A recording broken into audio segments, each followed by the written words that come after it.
भेडाको बच्चालाई के भन्छ? छतौरो। गाईको बच्चालाई के भन्छ?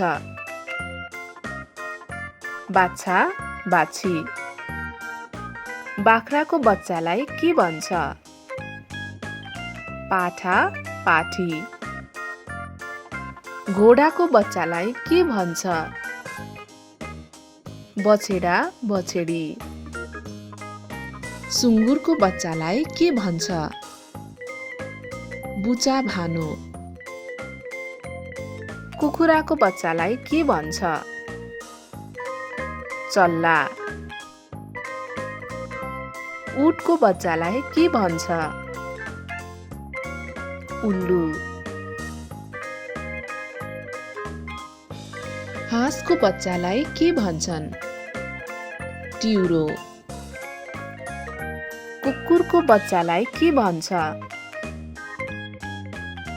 छाउरी, छाउरो।